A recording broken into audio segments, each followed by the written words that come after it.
So, Leon, you come from military background. How has that influenced your leadership style? Oh, that's a great question, Martin. So, the Air Force was one of the best experiences of my life. I had no one in my family that had been in the military. I graduated high school, went directly into the Air Force, and I did that because I wanted to go to college. That was my main motivation. My family didn't have the funds to send me to college. So I knew I could do it with the GI Bill. So what I learned in that, especially in basic training, because you hear so many horror stories about basic training. Well, what it taught me was, okay, I evaluated because I love human behavior. Well, these training instructors, that's what they have to do. They have to make you sort of respond. So I started observing, I was kind of playing a game, and I literally was depressed when I left basic training. That's just how much I enjoyed the whole experience, the structure, all of that. And then when I went to my first duty assignment, I worked with a group of officers that were just unbelievably, they were commissioned officers, colonels, and they really took me under their wings around leadership development. And I think that's one of the things I loved about even joining at Cox was the structure and the appreciation and the system of how people were promoted within the military all made sense to me. And when I left, I thought about staying in for a career, but I knew again that I had something in me that was I wasn't going to get in the military. And now it is DNA behavior. I just didn't know it, 30 years after that, because I had such a interest in human behavior. But I was playing that game in all of my career. But I absolutely loved the military, loved the structure, but it heavily influenced me and around how people, especially in the chain of command, it's important that you Yeah. have because a mission can really abort quickly if you don't have that. So we even run our operations here like that. It's not, again, that slant of relationships and results because you don't want to be so militaristic that Doesn't people start with 50 are scared. push-ups. No, we don't do that. But it's really around the appreciation, the structure that's important. Absolutely. And how do you create a culture where people actually perform at a higher level consistently, not just once in a while, consistently? That's a great question, Mark. And I think it's, I'm a big believer because we are a small company, but I think it's important even in larger companies where the managers, because you have that span of influence over everyone in your company. I tend to hone in on one or two of their behavioral traits that stand out to the rest of the team. An example would be somebody that's really pretty structured and giving them assignments that really help them succeed because they are so structured in that, giving them an opportunity to work with the team. If somebody's really creative, the same thing. If somebody's really anchored, giving them work that they've got experience with. Because if you give somebody that's an anchored person a creative project, it's like giving a blank canvas and telling them to create a Picasso. They can't do it because they've never Yeah. done it before. It's important to know and hone in on that, on those behavioral traits that makes people really feel valued. And that's one of the things I've always heard from anybody I've led is that you've really spent time, those one-on-ones with me. And I don't believe in doing sort of blanket sort of, feedback for people. It should be individual in nature, especially your span of control. It's important to give that individual feedback and really help them optimize those strengths because sometimes they don't even know it's a strength. Yeah. And one more question. What role does psychological safety play in performance? Oh, it literally can make or break organizations. I'm absolutely convinced because when I talked about the R&D group earlier, you got strategic people that are very creative. They're always sort of creating new things. Well, there's a point where it has to be implemented into the company. Now, if you ask that very creative person to build a process around it, that can be very waning on somebody because they don't really understand the operations of the businesses, how things fit in. You have to pair that person with somebody that really does understand it. How do we assimilate that? And I think that's where products and things can get off kilter is that you haven't paired them up and with somebody that can implement it into the business. And then psychological safety really isn't, you're not leveraging sort of those talents to operationalize that new feature or that new product in the business. So, from all your experience, Cox, right? No, let me take a step back. I'm going to focus on the big ones: military, Cox, prior to Cox, Blockbuster. Obviously, at all of those levels, working with leadership, you've picked up some lessons some things not to do, some things to do. You're bringing all of that into DNA behavior. What would you say from all three of those? So, again, military, blockbuster, Cox. What's the biggest failing lesson that you learned that you told yourself, I will never do that? Wow, that's a great question. Uh, I would say probably my exit from Cox was one of mine. I probably should have handled that a little bit differently. And I would have done the same thing, Martin, but I literally, it goes back to my spontaneous nature and my risk taking, which are two of my top behaviors. I went in and probably just dropped the bomb on our leadership and without really having a plan. And I kind of always reflect on that. That probably could have been handled differently. They treated me with respect and it all worked out really well when I left. But I think I probably could have prepared a little bit better for that because I was treated so well in the company for so many years. And just to drop that bomb, I kind of regret that's probably my biggest regret, just the way I exited. It was all fine and I, had really great relationships there. But that's probably the biggest one because I could have handled it very differently. That's funny.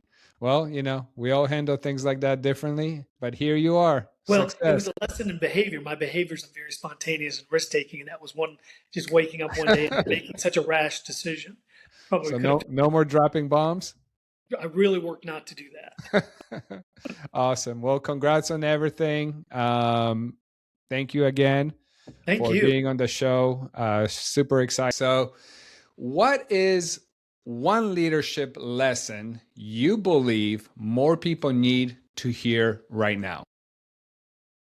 So if I could go to my small family business coaching roots, I suppose, um, if I had to pick one, what I typically start out doing when I get that call from a small family business is I interview everyone.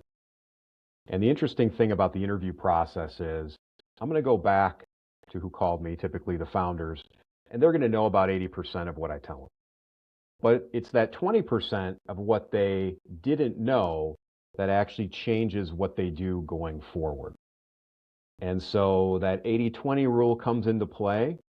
But the cool stuff that I get to find out is things like, even though their kids are not going to run the business the way that they did it, which quite frankly is a good thing, um, their kids absolutely love working with their parents. I have never done interviews where that has not come out. But here's the thing, they don't know that. So as you have a family, as I have a family, as we all have families of some kind, make sure you're talking and make sure you are uh, showing your gratefulness. But the thing that comes before gratefulness is communication. And those little things where you are saying to your parent as you're working in the family business, I love working here, but not just I love working here, I love working with you.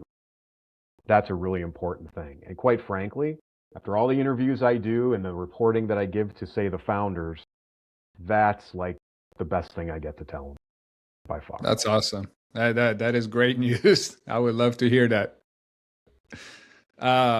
So I'm curious. You obviously work with a lot of family business owned companies, but who helped shape your leadership journey, and what did they see in you that maybe you did not see in yourself? Yeah, I think it goes back to a specific business owner. His name is Leon. He is still around today, and strangely enough, I was talking to my parents the other day, and they said, "Hey, you need a car," and we saw that Leon has one of his minivans for sale at the end of his driveway. So I went by to see what it was, and I did shoot him a text.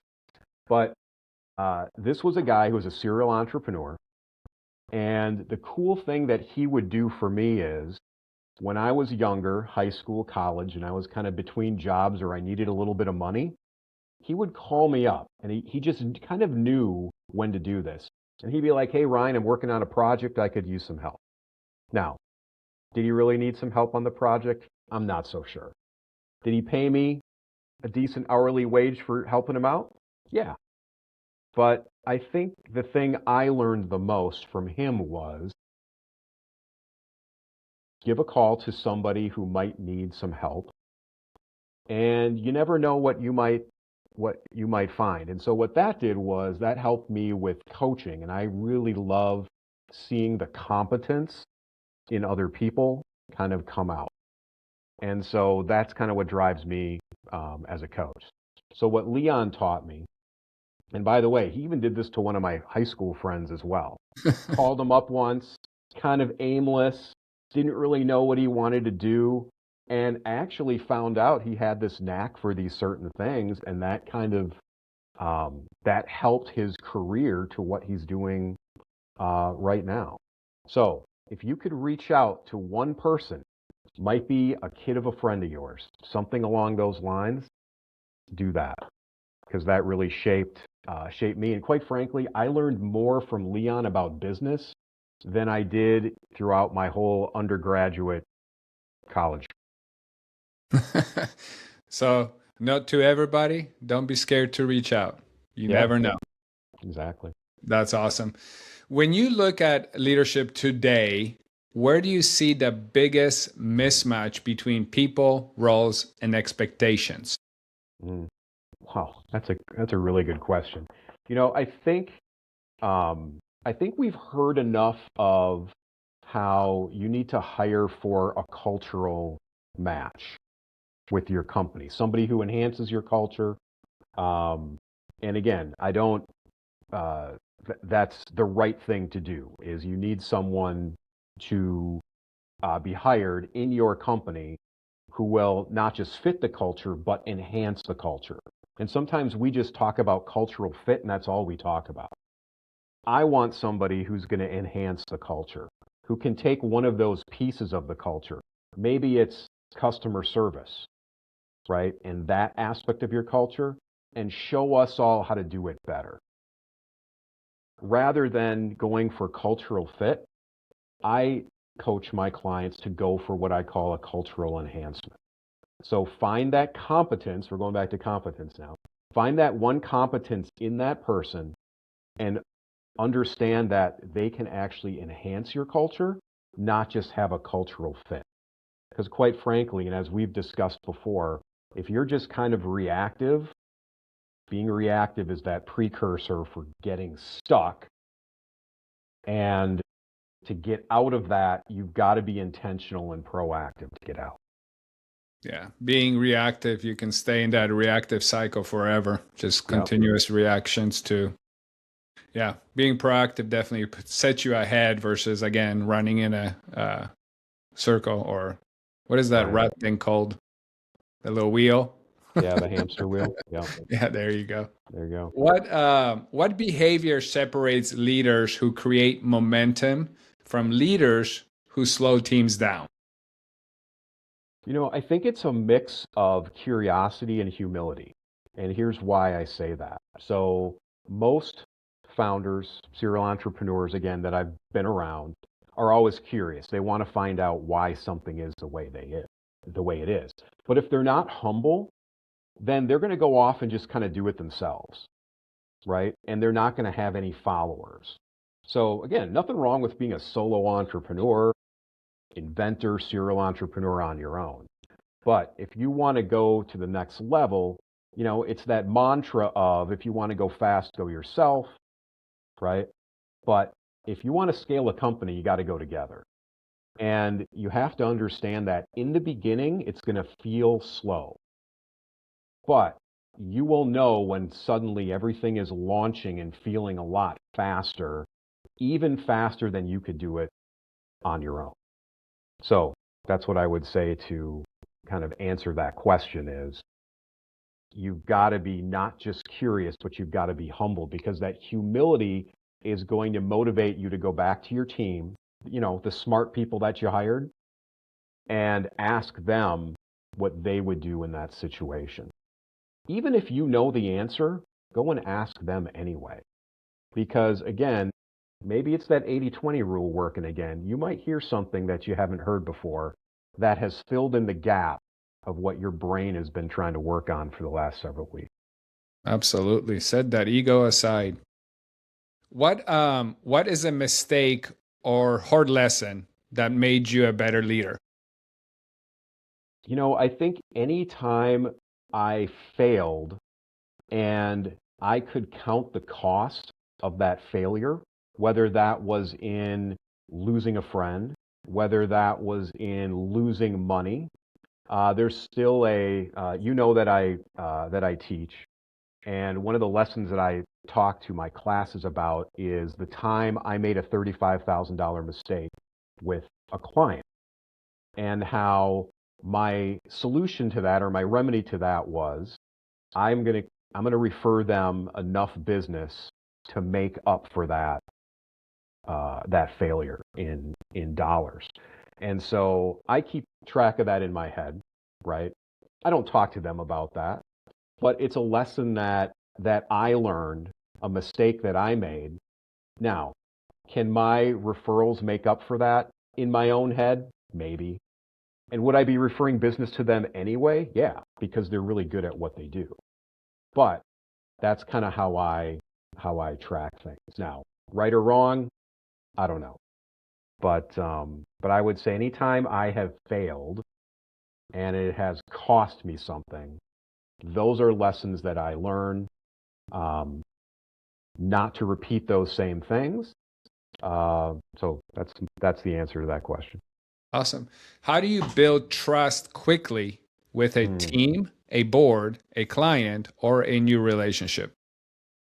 Yeah, I mean, my formula for that is really to try to understand what their problem is. So let's say it's a prospect or a client, right? If I have to build trust quickly, I ask a lot of questions, and I ask a lot of dumb questions. And I'll even preface it by saying, I'm going to ask you a really dumb question right now. And typically it's because it's kind of a simple question and it's an answer that I might know. But my gut is saying, even though I might know that answer, there's something else there that I need to understand first. And so sometimes asking those dumb questions helps me understand that client, that problem, before I say diagnose it. Because my personality is I want to jump in right in and solve the problem now. But I have to realize I've got to spend some time with this person, getting to know them and understanding um, their issues and their problems. So it's the same thing with team members. I want to know what makes them tick. What are they motivated by, generally speaking? And then also, what are the things that they like to avoid? And if there's something they like to avoid, is that something that I can help them do? So an example of that would be I had a colleague once, or a direct report, who hated Excel spreadsheets, just couldn't stand them. But there was one step in the process where he had to use it. And I had an office next to him, and sometimes I could hear him swearing under his breath, right? And I knew that it was because he had an Excel spreadsheet up on his screen. So I went in there and I just said, "Hey, do you mind if, like, this process here, what if I do that step for you?" And I think I made his year. And it took me 3 minutes, right? And it took where it would have taken him like an afternoon, because for some reason he kept having to kind of relearn this step. Now, as his manager, I could have went in and just tried to remove that step altogether. And I kind of did, because I offered to volunteer to do it. And how many times did I have to do that a year for him? I don't know, maybe once a month. Not a big deal, right? But that helped us kind of grow our relationship and help me understand him a whole lot better. That's awesome. Um, Final question. What is one book, person, habit, or idea you would match with every leader listening? So, I kind of go back and forth on, like, what's the best book to recommend to somebody? But I almost never gone wrong recommending somebody read Never Eat Alone. by Keith Ferrazzi, even though they might be the most extroverted person on the face of the earth. And here's why I say that. There's plenty of research out there that says, introverts tend to make better coaches, and I'm really introverted. But the reason that I want to meet more people is because, one, I'm generally interested in people. I like people. As an introvert, most people kind of go, I don't think you like people at all. I'm like, no, I actually do. I love working with them one-on-one. It's just that big groups of people, right, drain my energy. So meeting with people one-on-one, getting to know them, building trust quickly, right?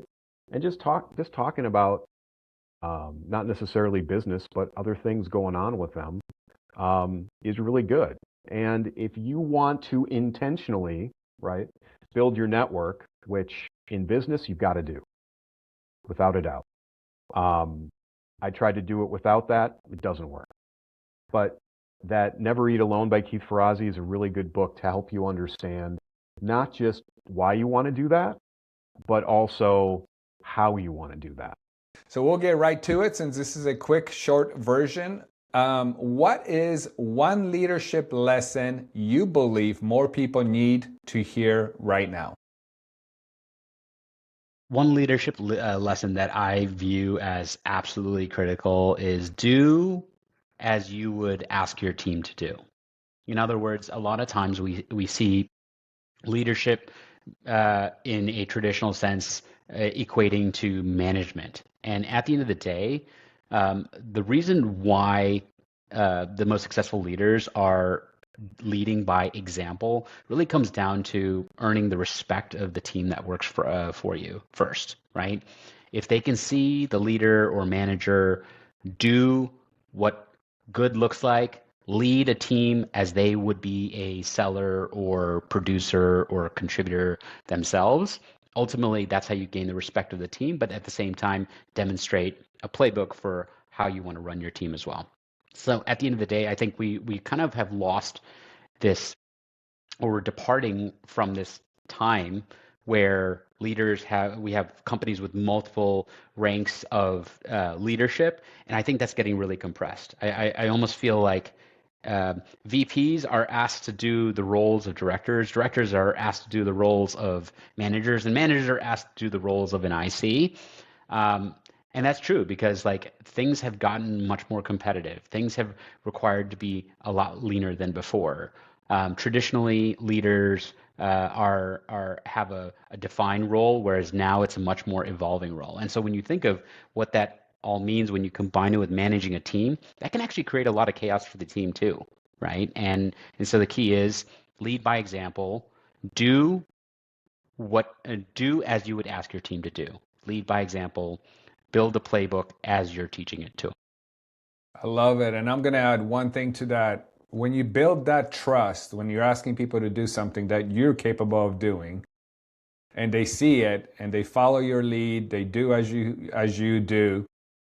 My favorite part is as you build that trust, those people come to you and they say, hey, before I really do this slightly different, I just want to run it by you because I found a better way to do what you asked me. And then they run it by you and you're like, that's awesome, run with it. I love that because it really gets people building that trust and you really get people engaged and they do so much more and better. So gotta love that.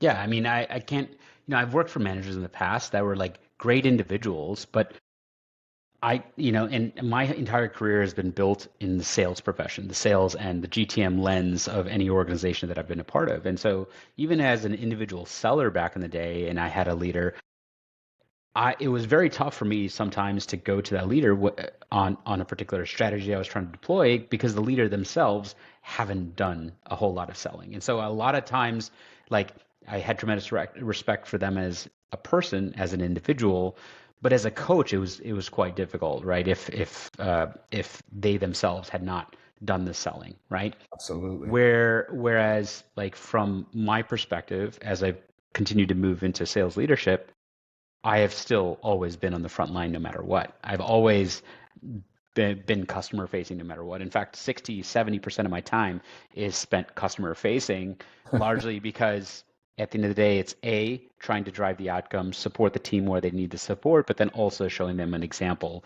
of like how you want that playbook to be. That's awesome. So, what is an idea, belief, or a strategy that changed the way you lead?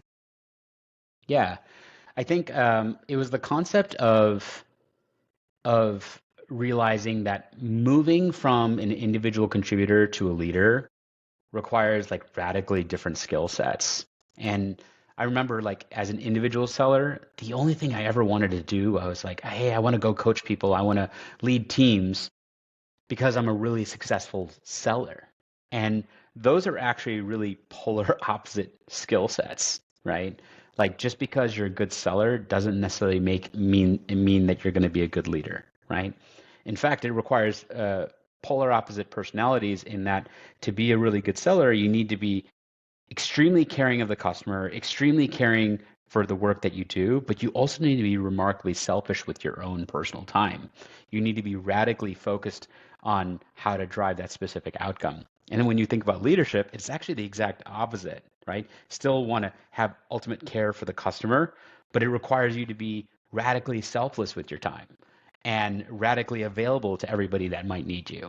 And so oftentimes those skill sets don't one doesn't make someone strong in the other. And that was a huge learning curve for me because I was like a really successful seller. I always smashed every quota. I always crushed every number. I drove a huge amount of pipeline and revenue for the companies I worked for as an individual contributor. But then when I moved into leadership, it was like kind of an awakening, right? It's like, wow, okay, I am a really strong seller and a remarkably average leader, right? That was the mirror moment that I had, and it really came down to just being self-aware, like being self-aware of where your own gaps are, and that's also a hard thing too, because if you were moved into a leadership role, that likely means that you were really good at your previous role or successful in your previous role. And oftentimes that success leads to someone believing that they're capable of achieving everything and they can do no wrong. And so it's really tough to maintain that humility. Well, that humility is exactly what's required, right? The ability to look in the mirror, see where your flaws are, see where your gaps in your process are, and then essentially understand that by A, being self-reflective of your leadership style, but then also soliciting feedback from the people around you, from leaders around you, from other colleagues in the industry, and most importantly, your team, right? If you can have an open dialogue with your team and they can bring known gaps that you have to you and how that means it's a collaborative effort to solve all of that together too. That's awesome. So, great follow up question to that was: is there anybody that helped shape your leadership journey? And if so, what did they see in you that maybe you did not see in yourself yet? Or was it a true self reflection on your part? Yeah, it was.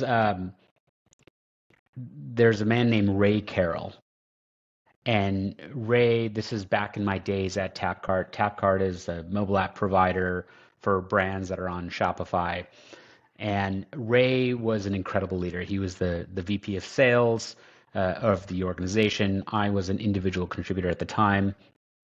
And Ray had an incredible leadership style. He has an amazing energy, ability to coach, knows when to push on someone's strength and address various weaknesses. And he was absolutely instrumental in coaching me over the course of that time. And as I had my success as an individual contributor, the one thing I kept coming back to is like, hey, I love doing this for myself. Don't get me wrong. Like, if you're a strong individual contributor, strong seller, life can be really good. Like, you get a lot of spotlight, you get a lot of recognition from the rest of the organization, you make good money.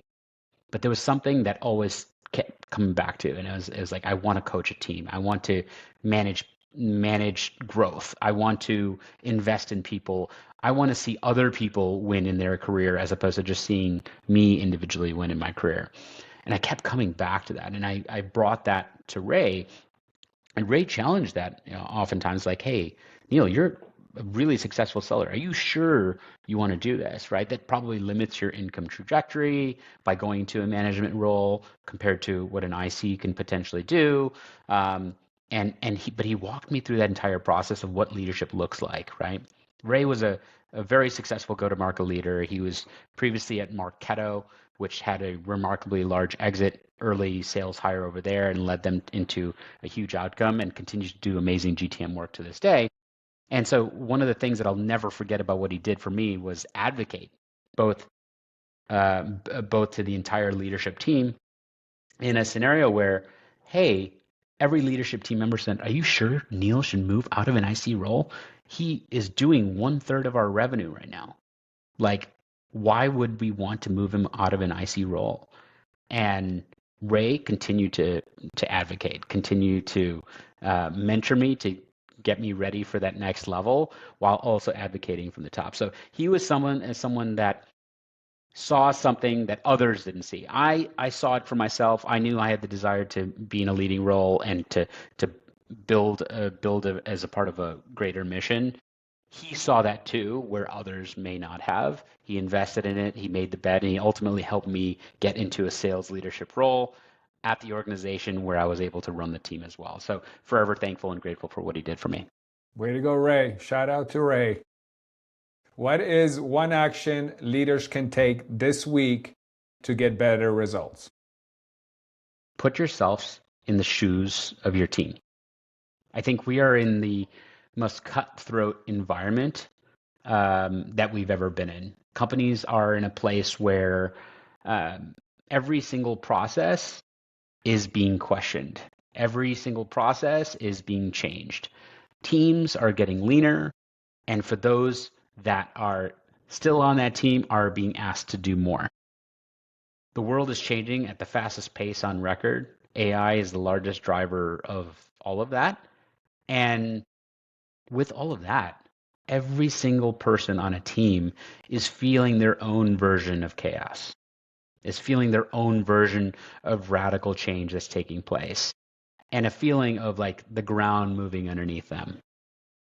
And so the best thing I think a leader can do is truly take a position of empathy, truly put yourself in the shoes of the team that you're around.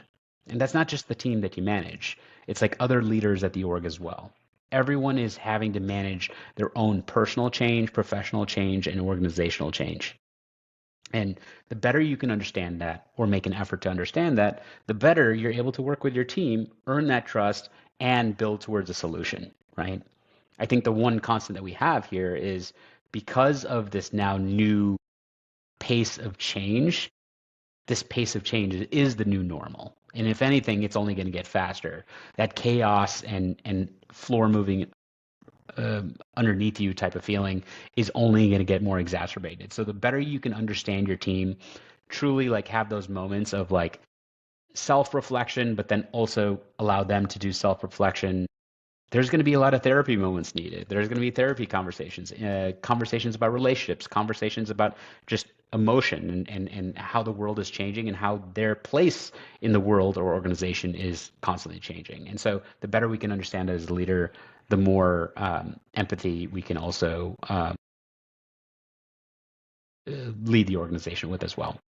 I love that you mentioned empathy and you also dropped in AI in there. It's one thing AI doesn't have is empathy. So I think we can step up with that. 1,000%. 1,000%.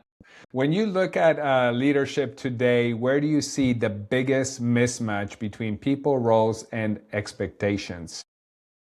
I think when you think of expectations, the expectation of every human being that's on a team has gone up exponentially just in the past 12 to 18 months, right? So the junior marketing manager is being asked to do the work of two. The average seller or closer or account executive is being asked to carry a higher number or higher quota. Each individual leader or manager of a team is being asked to manage more people as opposed to have another director or leader support them. So like at every single part of the organization, everyone is being asked to do more. And in that process, the question is like, okay, how do you effectively manage and lead through all of this change? through this shift that's taking place where everyone's being asked to do more. Ultimately, it comes down to what can you do to best understand your team, and what can you do to demonstrate patience in a world where patience doesn't exist, right? The answer is always now. When do you need this? Now. When does this outcome have to happen? Now. When are things changing? Now. When is our competitor coming? Now, right? So we have become so programmed to have less patience over time. But at the same time, the pace of change that's happening around us is happening so quickly. So the key is like, who are the leaders that can demonstrate the patience to continue to invest in their team, to show that they care, to show that they're willing to wait for the outcome if the right actions are taken, and ultimately what are we doing to actually invest in each individual team member to make them feel valued despite everything else around them telling them otherwise. What behavior separates leaders who create momentum from the ones who slow teams down? Yeah, that's a great question because it goes back to several years ago when I was transitioning from an individual seller myself and moving into leadership. And I found that as I was a new leader, I was my own bottleneck, right? Like I often took the mentality, yes, I can achieve, I can make this outcome happen. And that was the mindset of an IC. Like very successful ICs have that mindset, but I needed to divorce myself from that mindset, right? So at the end of the day, that was like a real like moment where I had to like look in the mirror. I think one of the things that leaders need to do, and what I continue to do, is truly maintain a level of humility in the form of self-reflection. Self-reflection, I think, ultimately requires every single person looking in the mirror and seeing what are the flaws, what are the areas in my life, in my strategy, in my ability to coach, ability to lead a team, leading to an outcome. We can see on paper these like great revenue numbers or great performance, or we hit our KPIs. But at the end of the day, there's other factors that genuinely matter that are often can ultimately become a challenge in an organization. And ultimately, the leaders that are able to, despite things going really well, be self-reflective in that moment, really try to uncover flaws in their existing process, which we all have them, and no matter how seasoned, are the ones that are ultimately going to be able to weather what is a continually changing environment and landscape. Absolutely. So this might be close to the last answer, but maybe it isn't. What is a mistake or hard lesson that made you a better leader?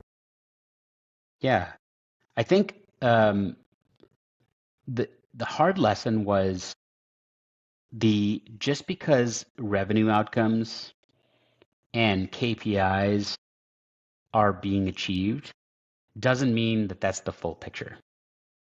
It doesn't mean that that's the only thing that matters. And I myself am a very outcome-driven individual, and I have had a tendency in the past to hyper-focus just on those outcomes and not take in the full picture. Like call it like almost like a tunnel vision, right?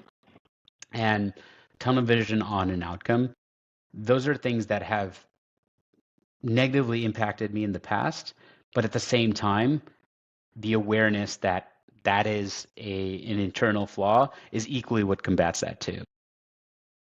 Got it. I think a lot of people are guilty of that. When people look back at your leadership, what do you hope they say you helped create? I look every single person I've worked with, I hope to equip them with everything they can to go anywhere they want in their career. I want to make them so successful, so confident that they can literally raise their hand and go anywhere they want. But then in that process, I want to give them every reason not to, right? And so in that philosophy, I think one very key example is that it's no secret that I'm like super obsessed and fixated on the impact that LinkedIn can have on someone's career. And so, as a part of my go-to-market motion, um, every single seller and go-to-market individual and contributor, I hope to help them develop a personal brand on LinkedIn that, in the name of building pipeline, driving attention to the organization that we're looking to drive an outcome for, representing the brand, building customer trust, building pipeline, like driving outcomes. Like that's the whole purpose why I'm helping every single one of our go-to-market team members invest in LinkedIn, right? At the same time, what are we also doing in that process is that we're investing in their own individual personal Yep. brand. Because at the end of the day, the personal brand, the audience, the reputation, that's something that will follow you wherever you go.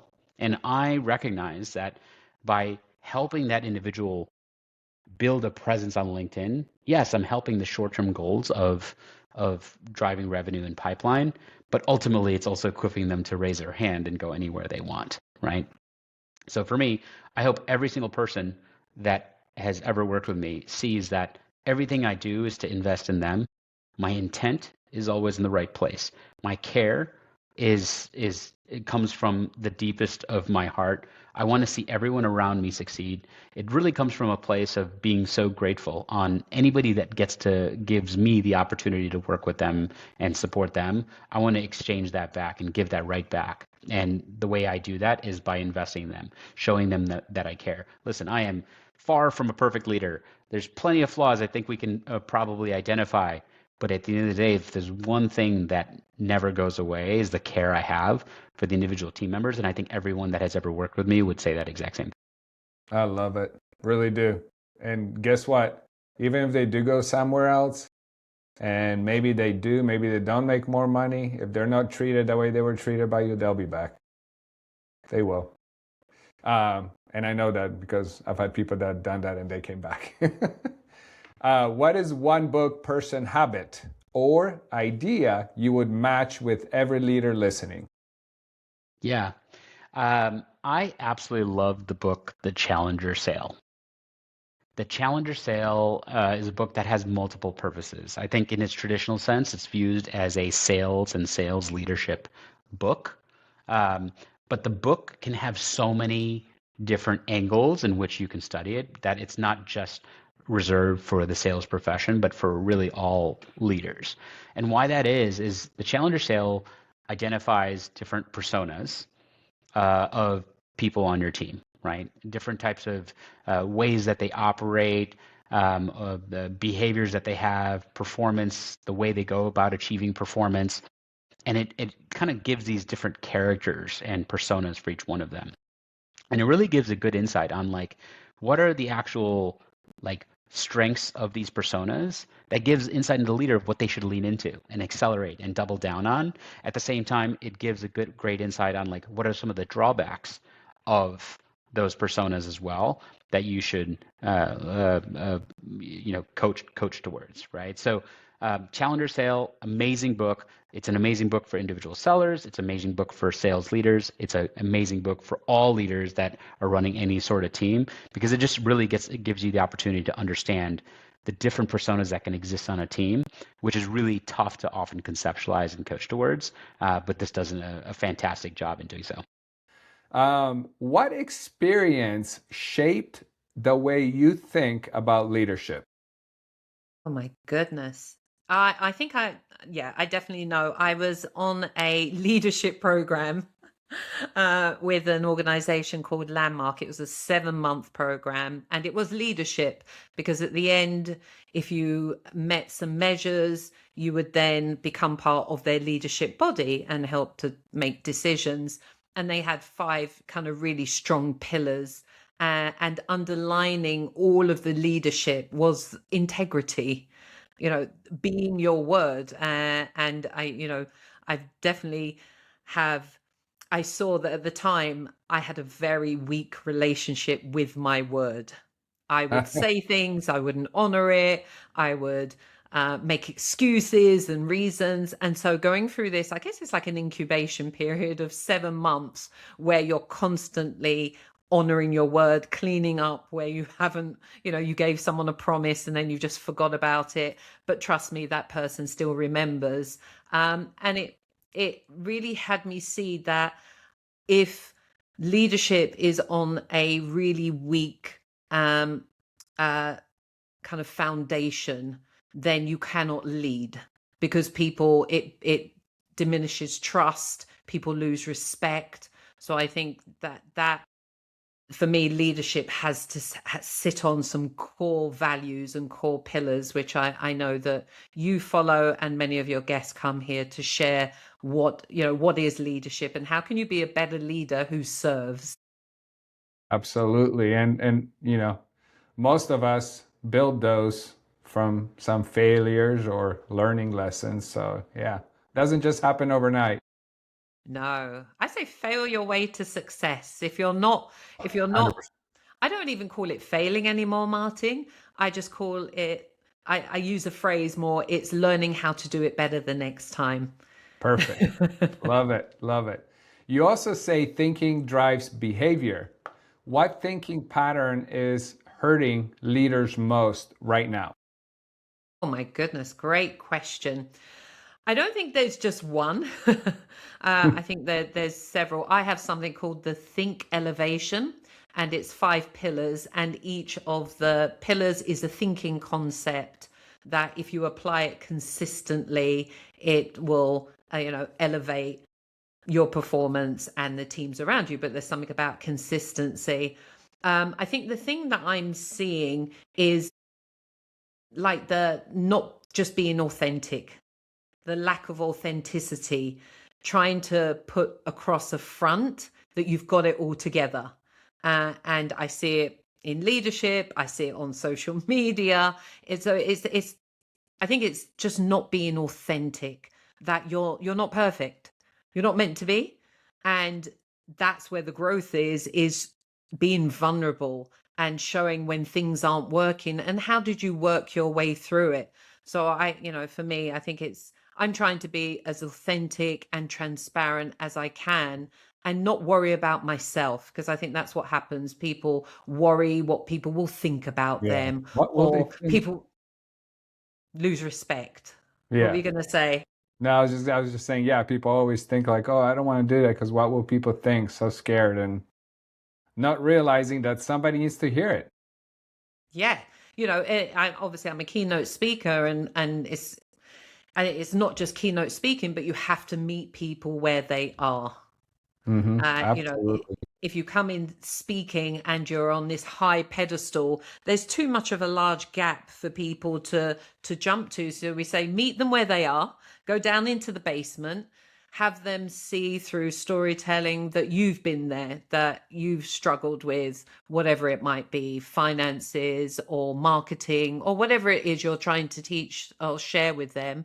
And then you lead them out of the basement back up to, hopefully not the first floor, because that's where, take them up to the second floor, the third floor, leave them more equipped with tools and strategies, not just inspiration or empowering them. Because if you just inspire someone, after a couple of days they usually will fall back into the normal patterns.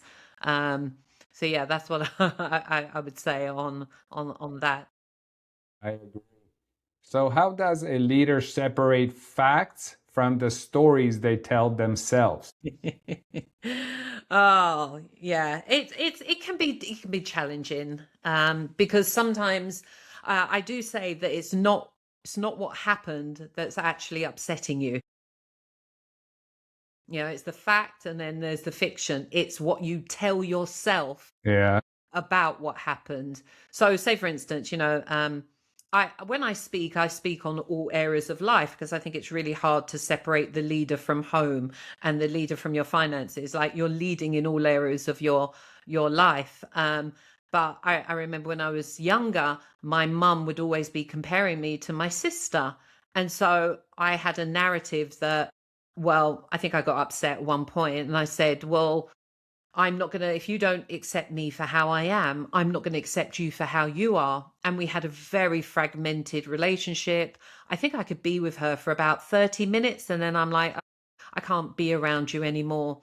And it's only by later on having coaching that I was able to separate what happened. What happened was my mum was just wanted me to be like my sister, most probably in the area of dancing and performance.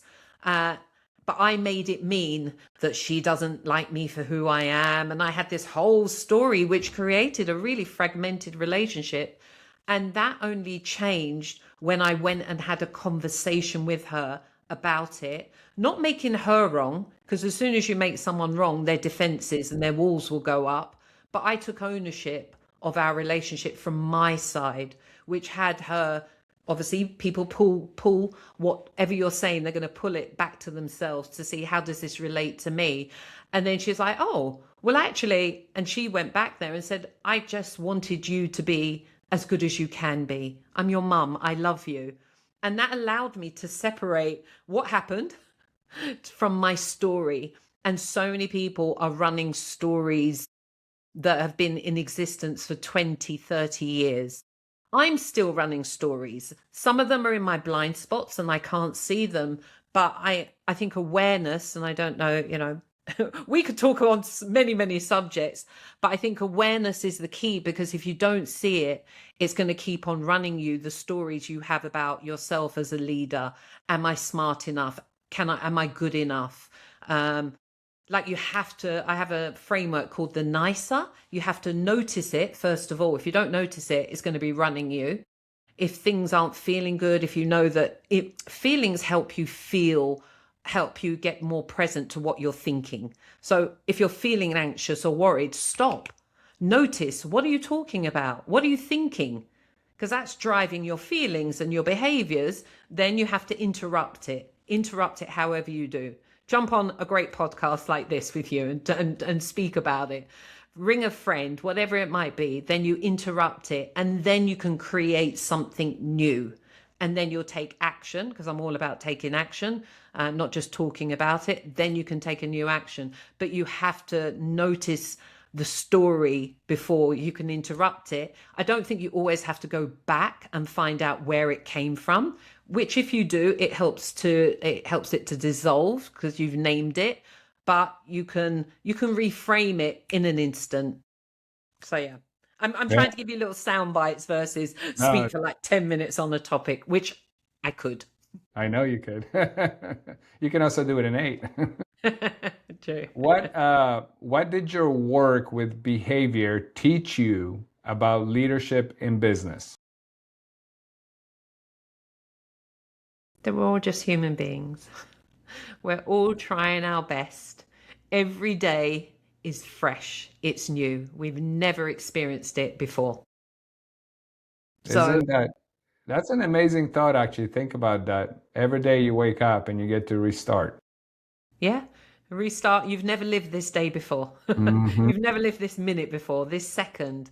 And I think people are really, really hard on themselves, including myself. Yeah. I have a story, which I'm aware of, running in the background about me being stupid.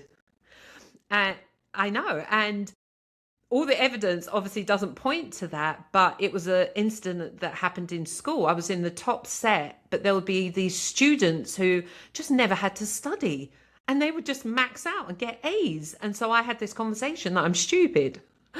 And it shows its head up when things happen. My little voice that we all have goes, look, good, you're stupid. And so I think I have to just keep on looking for evidence around me. Like I had a conversation with a university today and they kind of want to bring me on board to help with communications in their departments. And I was like, see, I can't be that stupid. But remind me of the question again, because I can go off tangent with it. What did your work with behavior teach you about leadership in business? Oh yeah, that we're all human, and we're going to have these thoughts, and we're going to have these things about ourselves that we say about ourselves. But just be kinder to yourself, and know that that's the state of being human. We're always going to be in this balance of thinking great things, and then a thought will come along that will diminish it. It will hold us back. It will keep us in survival. With my little voice, it's Harry Potter's Hermione. What's her name? She's a ghost, and she lives in the Oh, bathroom. yes. And she's like, Harry, it's she's like, she's whiny. So my voice is like that, and I notice it, and I just say, thank you for sharing. Thank you. Thank you. Okay, yeah, I feel stupid. Okay, that's fine. And then I look for the evidence that that will counteract that. But I think we all have our own thing. Imposter syndrome. I'm not good enough is a human being trait. So just be kind to yourself, because I feel that if you're kind to yourself, guess what? You're going to be kinder to other people. Whatever Hmm. you're doing to yourself, you will be doing to other people. Amen. Yeah, for sure. All right. So, what is one action leaders can take to elevate the thinking of their team? Train them in thinking. Take on different things, like keep on developing them. And yes, I know you can develop them in skills, but I'm sure we've heard the whole success is 20% skills, but it's 80% mindset. And I don't find that enough organizations spend time developing the internal. They want to teach them in marketing and sales, and all of that is great. But the engine that's running this is up here. Um, I was happy to see that I'm going to be doing some work with a pharmaceutical company, and they have an aesthetic arm of their pharmaceutical, and it's part of that company is all about thought leadership, and they train their speakers to be thought leaders. So they spend time developing them, not just in the art of speaking, but in the mind. So that's what I think organizations, I think actually I'm quite, I really believe that we need to teach us as human beings how we think when we're in school, when we're young, because your thinking is going to drive your relationships, your life, your finances, everything. And yet we're not spending that vital time in school to teach young people how does thinking work? How does our emotions work, our behaviors? This is the instrument, and we're not teaching the engine inside. We're teaching all of the body work, the lights of the car, versus how does the actual engine work. My life would be so much different if I'd understand how I work internally and where that comes from, than having to wait in my 20s and 30s that I am now. No, not. Well, that was a powerful finish. Beyond the title, what experience shaped the way you think about marketing, people, and how buyers actually make decisions? I think it goes back to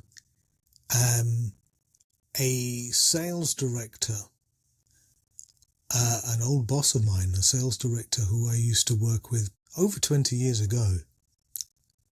And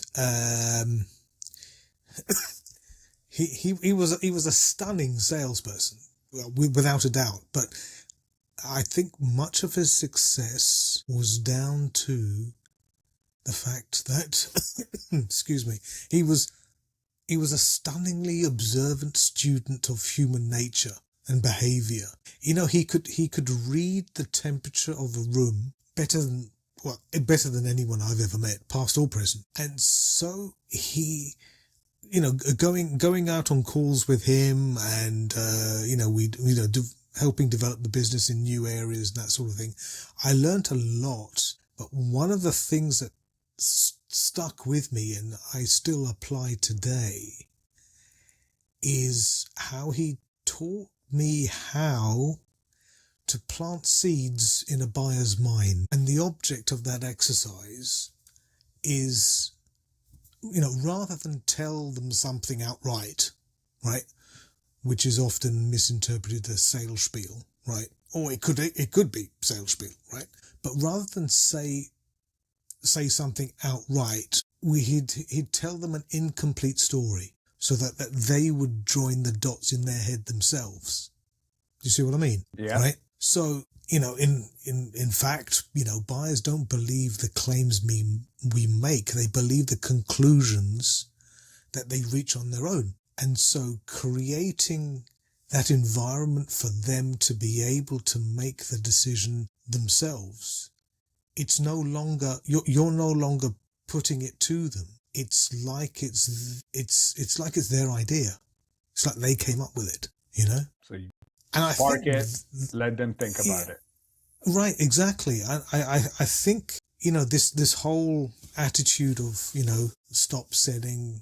We're not trying to sell. We're trying to help people to buy. Right, that whole ethos I think is pretty. This is pretty much at the root of that. Right. So even if we are consciously or unconsciously influencing a buying decision, we're not doing it in a crass, overtly insincere or deliberate way. We're doing it. We're giving those seeds of information to allow the buyer to make the decision themselves and join the dots themselves. So it's helping them actually think through the problem themselves in possibly ways that they didn't think of. So we're helping them not just in selecting a product or service, but we're helping them go through that thought process, which they may have not gone through at that level without us, you see? Yeah, no, I can see that. Yeah. You also talk about marketing in the age of AI slop. What are leaders getting wrong right now when they use AI in marketing? I think there are too many people who think we don't see what they're doing. Right? We've spent 20 years, 25 years training buyers to spot failures of trust, okay? To spot bad stock photography, for example. The picture of a man wearing a headset on the contact us page, right? It's always the same guy, right? This guy is the hardest working guy on the planet. He's at so many companies, right? Or there's just stupid stuff, right? There's like a woman laughing alone while she's eating a salad. I mean, what? What's that all about, right? What's in the salad? Well, yeah. And now, after doing all of this and making people aware of this, we're now handing everyone a faster version of that same that same giveaway by using AI for things that AI is not really that good at. AI is good at 100,000 different things. And many of those things is doing far, far better than you or I could ever do. But from a creative executional standpoint, it's not great. And we're trying to shoehorn it into that area of the business when it doesn't warrant it, So, the AI headshot where, you've got that waxy looking skin, right? It's a giveaway. We all know it, okay? Or the paragraph that reads like every other AI paragraph because, well, yeah, it sounds like every other AI paragraph, right? We can smell it a mile off, all of these tells. So what is that saying to our prospects and our existing customers about us? It's saying we're lazy. It's saying we don't give a shit, isn't it? Right? It's giving the totally wrong impression, or hopefully the wrong impression, right? Most businesses, most leaders are using AI to get faster, but not better. And the standards are the thing that's costing. People judge the whole piece by the worst sentence in it, right? Not the best one. So an AI flavored paragraph unravels the 3 pretty decent paragraphs that were sitting either side of it. And that's even before we get into the mechanical problem. Yeah. Which is, if you're using one of these systems that use AI to enhance your email responses, right? The thing is, the filters that are reading our content, those email filters are now all AI as well, right? And they're getting better and better at spotting machine writing. And they're getting better at spotting machine writing faster than we are getting better at hiding it. Right? Yeah. So this isn't a war we're going to win. So we just,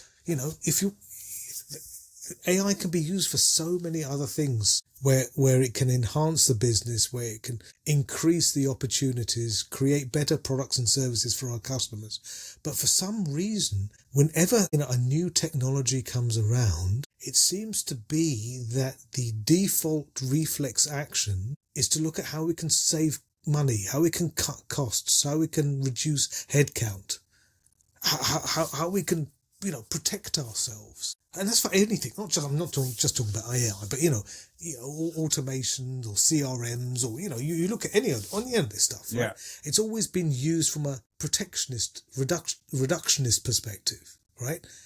But there's very few people looking at the other side of the coin saying, okay, this technology, this innovation, this automation, this whatever, what does this allow us to do to actually make us more valuable to customers? What can we now do that we couldn't do before? But we're not looking at it that way. We're just looking at it at how much fat we can cut out. So we're commoditizing ourselves to the bottom.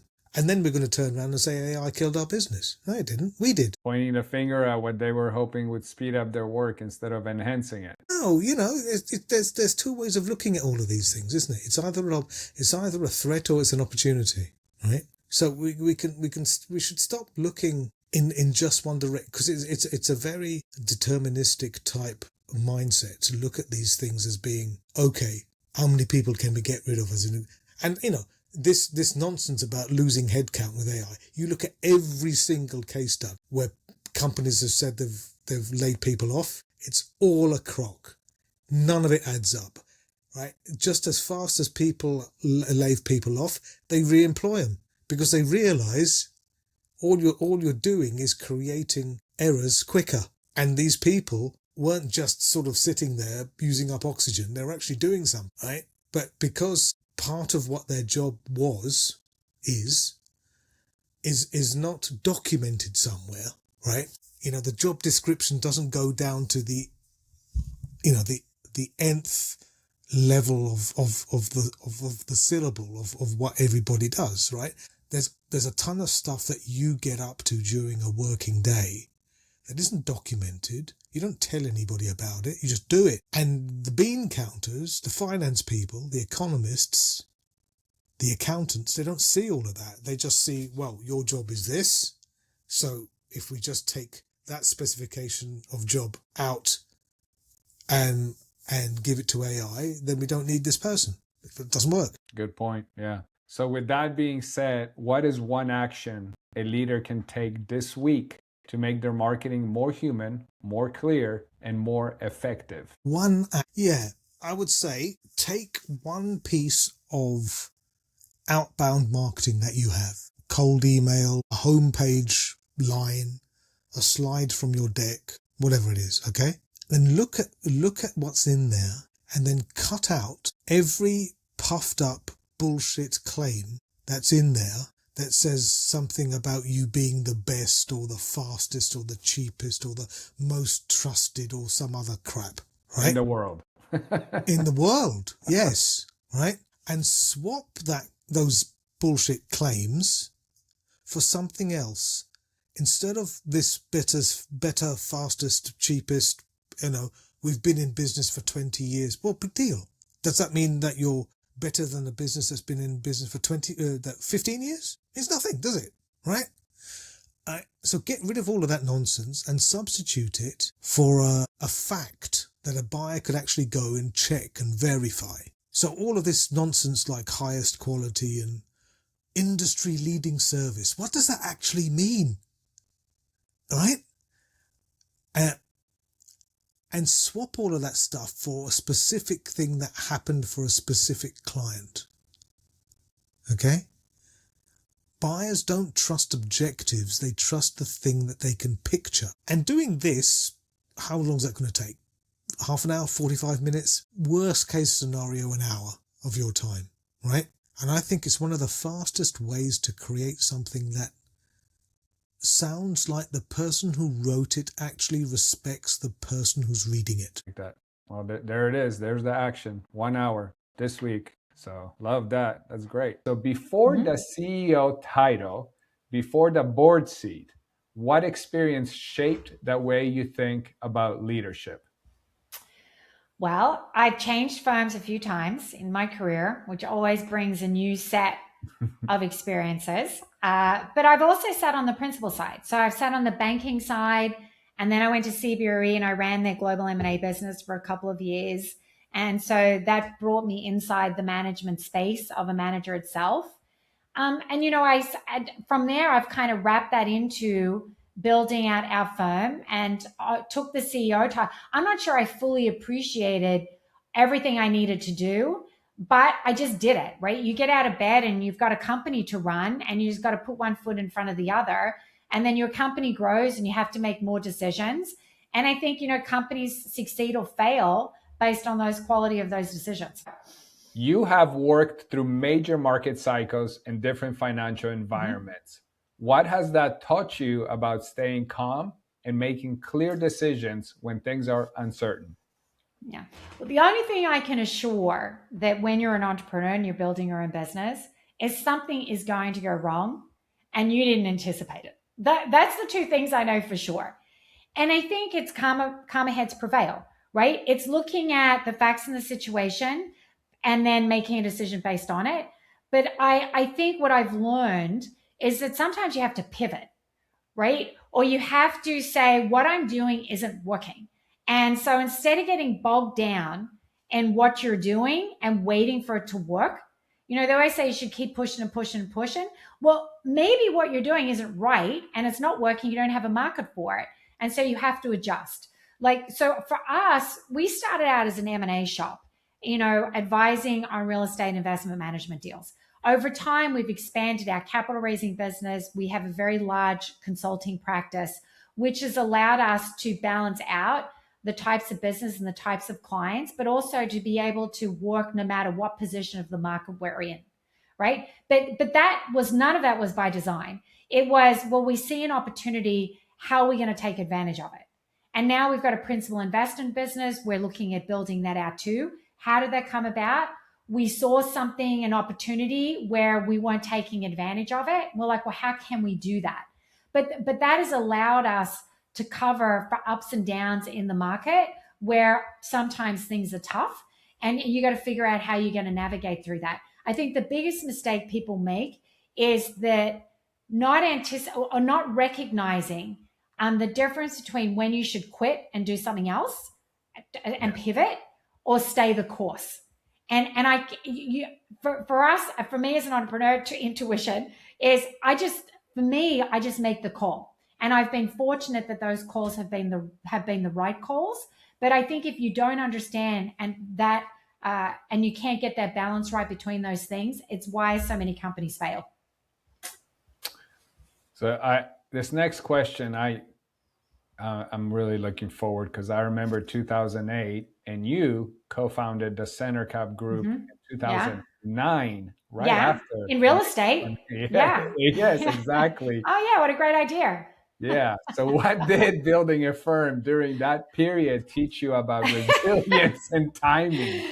Yeah. How about the fact we'll throw in there, it was a couple of females in women in real estate who decided to open up an investment bank coming out of the GFC. Let's go all in on how bad the fact pattern was. You know, it's interesting. I don't think I really thought about it. I don't think we thought for a second that we couldn't be successful or we wouldn't figure it out. You know, one of the common lines I throw out is, we'll figure it out. Let's just figure it out. We'll figure it out. How hard could this be? Seriously, how hard could this be? It's that belief that whatever you're going to do, you don't know if it's going to work out or not, but you know you'll figure it out when you get there if it's not working out the way you want.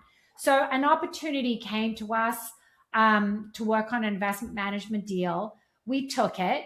And then one thing just led to another. it's not that I had this grand big scheme that I wanted to be the next, female and, break glass ceilings and own an investment bank as a female. There was no plan on any of that. It was, there's an opportunity here. Let's take advantage of the opportunity and we'll see where it goes. And we had a few big wins in our early days that really helped propel us forward. And we had a lot of knowledge from our CB days and our banking days, which gave us a very different perspective on how we looked at things. And then I realized that kind of advice, and me being a very blunt Aussie, that people value that advice. Not everyone will, but the clients that work with us do, where they really want a real view of what you think. And so we've used that, and now we own it, and we've continued to build a business on it. But it's always around the investment manager. So then it goes out to capital raising, M&A, consulting, and investors.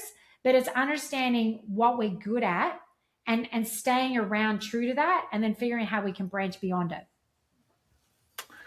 So you said a lot of things there that I want to know this next answer, because you lead a certified, not only just woman-owned, but certified woman-owned business in investment banking, an industry that has not always had enough women in leadership. There's still not a lot of women in leadership in investment. And in real estate, there's not much either. So it's two wonderful industries to make this call on. Yeah, but what leadership lesson came from building credibility in that environment? I think we and my partner believe this is what we're good at, and we don't apologize for that. And so we think we're good at this stuff, and we carry it with a confidence that I think it's hard for clients to trust you if you don't emanate, if you don't put out that view or that branding or your messaging that in your own confidence. You have to believe in your own judgment and your own ability to be successful in order for others to believe it. There's a character traits that go into that. And we've always owned that we think we're good at this. I'm a good advisor. And I think I'm a trusted advisor. And I've got years of experience of working with the same clients to back it up. And so I think at this point, that gives you a level of confidence that you project in every conversation, right? So when we're talking with clients or prospective clients, I'm unafraid to say to prospective clients that your fund, what you think, what you want to sell, I don't think you can sell this. And I'll tell you why I don't think you can sell this. There's at least 10 things you need to do differently, and you're not picking up as a result of this.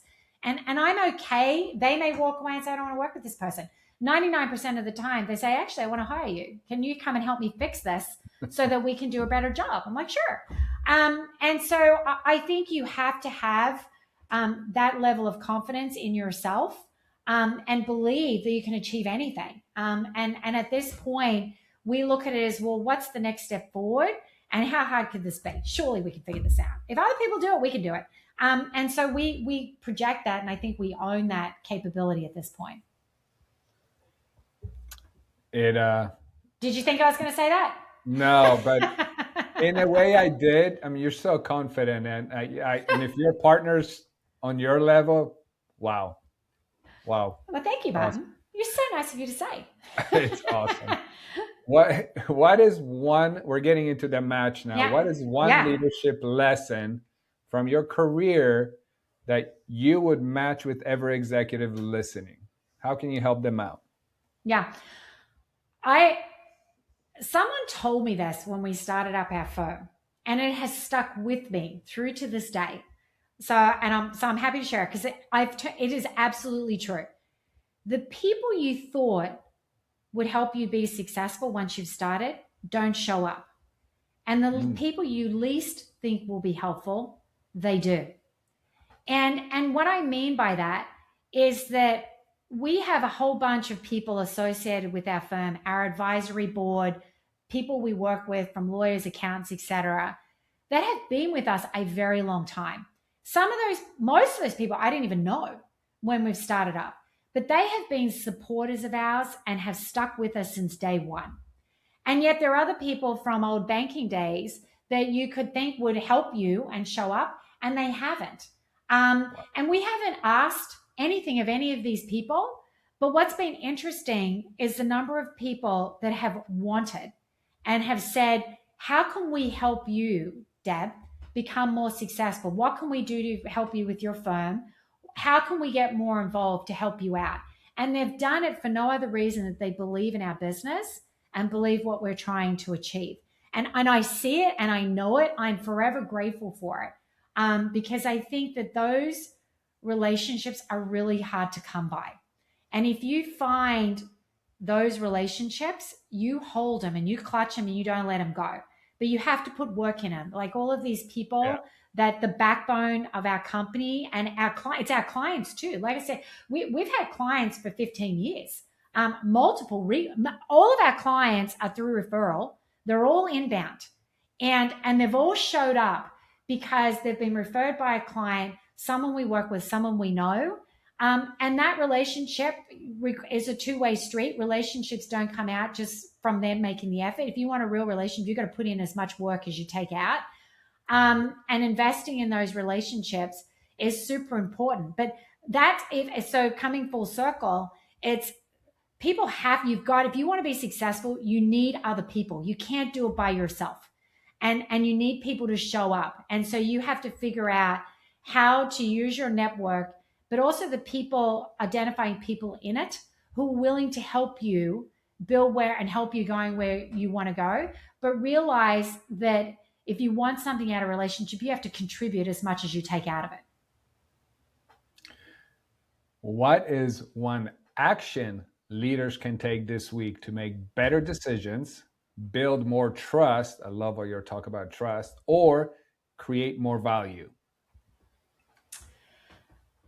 I think that every day I get up, I focus on learning something new that I didn't know yesterday. And that comes out of the calls or the meetings I'm going to have, or I'm going to read something, or I'm going to ask something of somebody. So that's for me, it's to be better at my job. There's always more for me to learn and to take from other people, because that fuels how I'm good at my job. As for trust, if you want people to trust you, I believe you have to give them responsibility and you have to be accountable, particularly in any firm structure. And when we work through our corporate architecture work, it's if you want the best out of people and you want them to trust you, then you have to trust them to do what you've asked of them. But what you ask of them, they have to understand, and you have to have made clear, how's this relationship working? This is what I expect from you, and I'm going to hold you accountable for it. And you'd be amazed at how many people can blossom and flourish if you give them that latitude. But you have to give them the latitude, right? A lot of times people who micromanage, the real reason they micromanage is trust. They just don't trust. They don't trust the people underneath them. They don't trust the people around them. And so it's like I've come to a place where I think if you can't build that trust relationship, then you should remove them from your ecosystem and put people in there that you do trust, or you're willing to give an opportunity to trust. Because if you haven't earned that trust, it's very hard to work with people if you don't trust them. I would agree strongly. All right. One word you hope people associate with your leadership.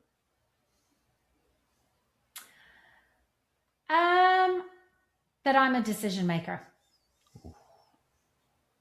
I knew it was going to be a good word. Yeah. Decision maker. You can't be a leader if you're not a decision maker. Yeah. I mean, I take in other people's views, but at the end of the day, someone's always in charge. And so it's a determination, who's that person? And if that person's been designated to me and I'm the designated person in charge, then it's my job to make decisions. Yeah. No decision is a decision. So you might as well make an affirmative step in it. You might as well be affirmative about it. I just did a video on that. You did? No decision is still a decision. It's still a decision. So if you want to be respected and you've been the designated decision maker, then you have to make decisions. If you want the trust, they have to be good ones. Before the titles, before Visa, before Nouns Collective. You wanted to be an artist, and I just told the story a little bit. What did that dream teach you about creativity and leadership? I did. My passion for painting was really was really started in college. And when I graduated college, to your earlier point, I went to my parents and said, "Mom, Dad, I want to be an artist." And they said, "Yeah, you can absolutely be a starving artist in New York City, where I grew up." But what painting taught me about creativity and leadership is the following. One is a lot of the work starts with a brief.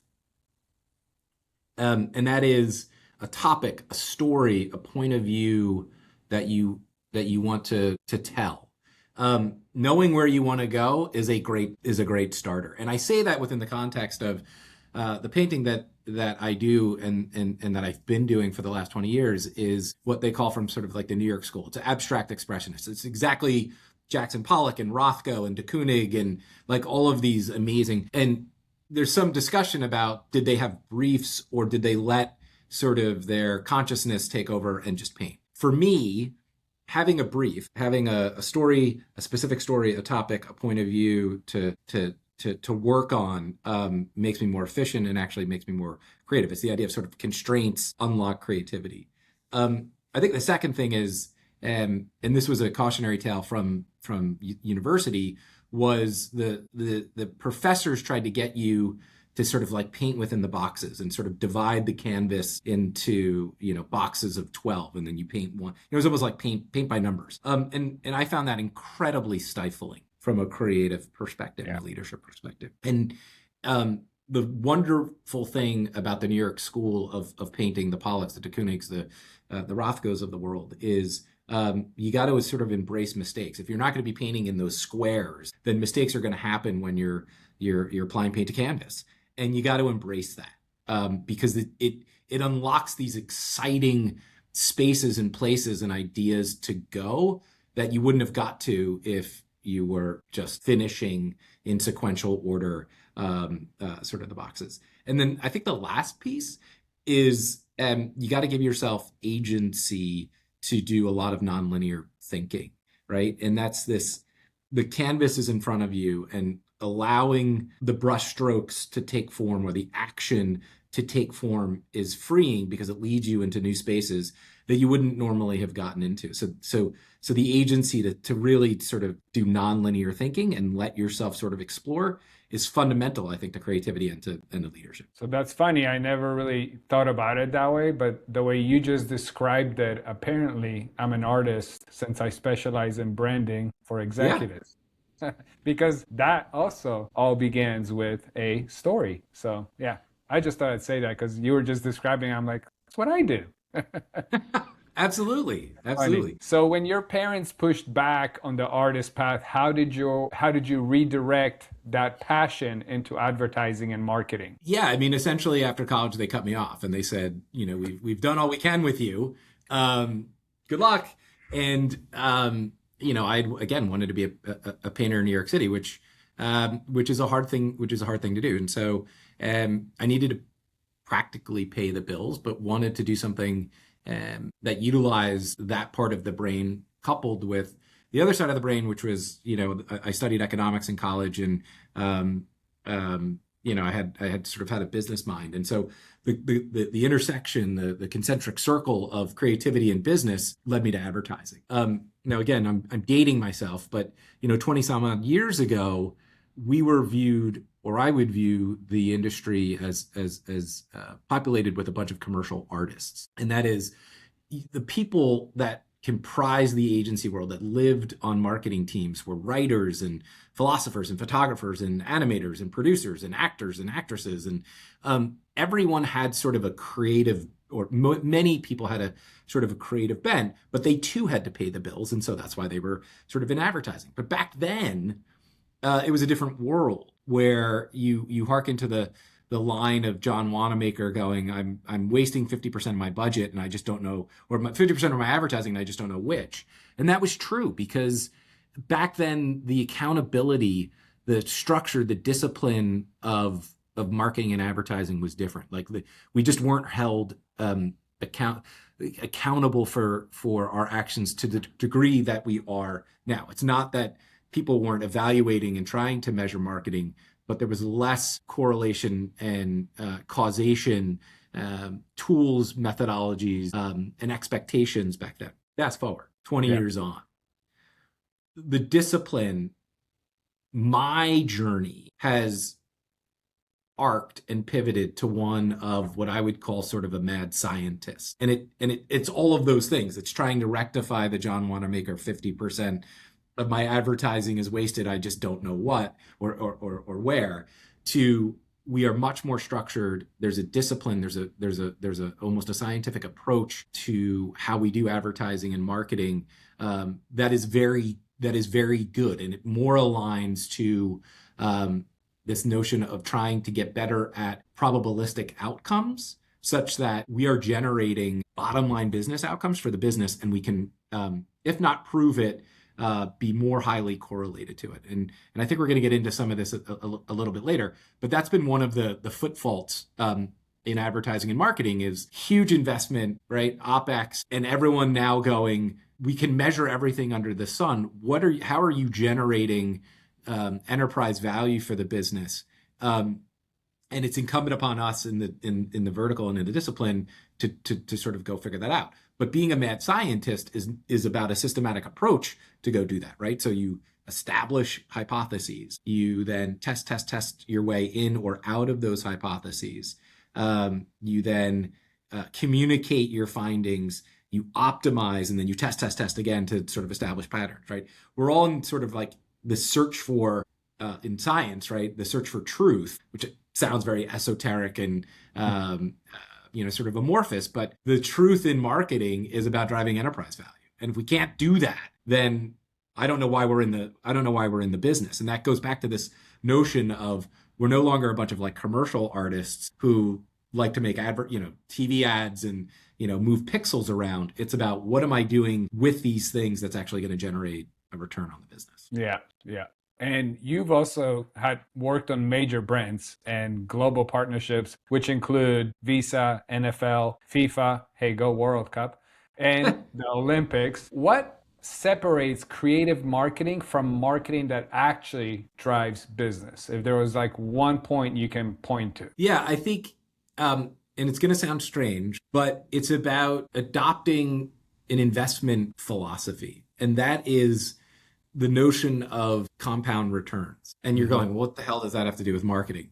Well, in today's world, being consistently and constantly in market in a simplified way where you are creating memories and associations in people's minds and then letting that work exist out in the ether is ultimately what drives enterprise value creation. The counter is too often, particularly in this world where we are all about attention and the hysteria and the hyperbole around the next shiny, glossy thing or person, is that everyone is fixated on one-offs and sort of stunts to generate attention. But attention in and of itself is sort of a false god. It's fleeting, it's vacuous. It can't be tied to this notion of driving enterprise value creation. It's important, but it is but sort of the first almost precursor step to all of these things. So being constantly and consistently in market in a simplified way where you, Martin, can make an association or a memory, we call it a heuristic, is so critically important. And the reason why that is, and this is why it's so crazy that I'm in the business that I'm in, is that when we buy toothpaste, when we buy mayonnaise, when we buy a car, when we buy a flat screen TV, most of us have a predetermined set of brands or products that we're already considering. Like it's ingrained. And so you got to do the upfront work to try and even get into what is often a predetermined and defined consideration set. So you better be simple, but you better be constant and you better be consistent. There's this theory that comes out of Europe from a guy named John Dawes in the Ehrenberg Institute, and he talks about the 95-5 thesis, and that is 95% of a potential buying segment of a car, of a toothpaste, mayonnaise, etc., isn't actually in the market to buy that product or brand or service at any given time. It's only 5%. Now, that doesn't mean we should ignore the 95% because it's all about priming the pump, top funnel awareness consideration. But it's just crucially important that driving business results isn't just about converting those down funnel already in the consideration set, because that is a finite number of people. You got to think about it longitudinally and long term. Makes a lot of sense. So let me get into a little bit of leadership because interesting enough, you obviously were going to want to be a painter. You transformed that passion into advertising, marketing, creativity, which you stayed kind of course, but now you're at the intersection of marketing and operations and you're a partner. So what did marketing, what did that passion for art teach you that made you a stronger operator h partner? I think first and foremost, and you referenced it when I was talking about being a painter and you were talking about what you do for a living, is first and foremost, it's about storytelling. Right? We as human beings learn and communicate through stories and have for thousands of years. It hasn't changed, right? And so storytelling is seminal to marketing, and importantly, it's seminal to how you run the operations and are a leader at the organization. I think the second thing that marketing sort of also teaches you is this notion of frequency. I'm going to get academic for like 10 seconds, but there is, from a marketing investment perspective, two notions. One is called reach, and how many people do you reach with an advertising message, and then frequency. How many times does somebody see it? The theory is you gotta reach somebody 6 times before they change their perception of a brand or product, or they act, they buy something, they transact. Again, general guideline. But frequency is, I think, really important in operations and how often we tell stories. In that you gotta tell somebody you're gonna tell them something, tell them, and then tell them what you just told them. We often, and I fall prey to this as well, think that I've sent out an email, I've sent out a Slack, we were on a Zoom call, and therefore somebody knows exactly what I need or expect out of them. And it's got to be reinforced multiple times from a frequency perspective. Martin, I know you have kids, I have kids, and it's the same, like, how many times do you tell them to brush their teeth or to put on socks or, don't forget their keys or like whatever it is, right? Frequency. So storytelling, frequency. And then the last thing, and it's particular to where the learning is particular to advertising, which is an incredibly low margin business to be in, is that the devil is absolutely in the numbers. Right? Time is money. And so you either optimize it or you are wasting it. And so as we try and build the business at the Nuance Collective, and I run BizDev and the operations and a lot of the bookkeeping, we are hawkish about how much time people spend not only on existing business, to protect margin, but also in the time value of money and how much we invest in new business and the potential return on that. So storytelling, frequency, and the devil being in the numbers is just, we live and die by that stuff. Yeah, makes sense. All right, let's get into the match. What leadership lesson from your journey would you match with every leader listening? Pick one. Perspective. And that is perspective sort of gleaned through time, right? If we think about perspective, well, let me take a step back. If we think about the world we live in, there's so much hysteria and hyperbole around everything that we consume, particularly from social media, that it's really hard to separate fact from fiction, bias from not, our desire for understanding and our desire to act. And it's almost like we've gotten too fast in how we are supposed to live life. Perspective brings all of that stuff down, right? It's this tonic of taking emotion and not making it too high or too low. It's about the ability to use time to give us lessons about the right and the wrong and where to go and where not to go. It gives you a different point of view that you maybe wouldn't have had, and you get that perspective from others, and you get that perspective from yourself. So for me, perspective and this sort of slowing down of time to get different points of view and to not make everything so real time is, I think, just, and by the way, I say this, and it's hard to do given the environment that we all live in, but is just so critically important. It's the yin to the world that we live in, which is the yang. Yeah. And now to wrap it up, the action. Yeah. What is one action leaders can take this week to connect creativity, strategy, and measurable growth? It's a fun exercise. Go to the LLMs, right? Go to Gemini, go to Claude, go to Chat, right? Choose your model and do two things. Plug in your company, your brand, the product that you sell, the product that you lead, and see what those models play back about your brand. You will be surprised. Okay? That's one thing. Second thing, on a personal level, do it for yourself.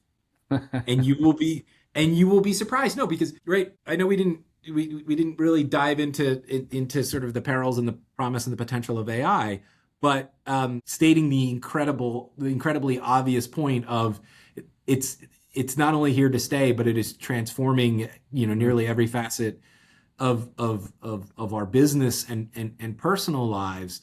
Knowing what the models and the machines play back about your business and about you is incredibly important for two reasons. One is that's how people are searching for your product and brand increasingly, right? It's either a supplement and or it's replacing things like Google search. That's like a fact. And then the second thing is thinking about sort of movies like Total Recall in the future and the notion that the machines are increasingly cutting us out as the middlemen, women in purchases, right? Like the machines are going to talk to each other, make purchases and make decisions based on our behalf and our preferences, mind you. But that then requires a level of understanding and a level of curation, to go back to this notion of being an artist, about who you are as a person and then who you are as a company and brand. So the action is, if you haven't done it, it'll be an eye-opening, illuminating experience to see what the machines are playing back to us. It is a fun experience.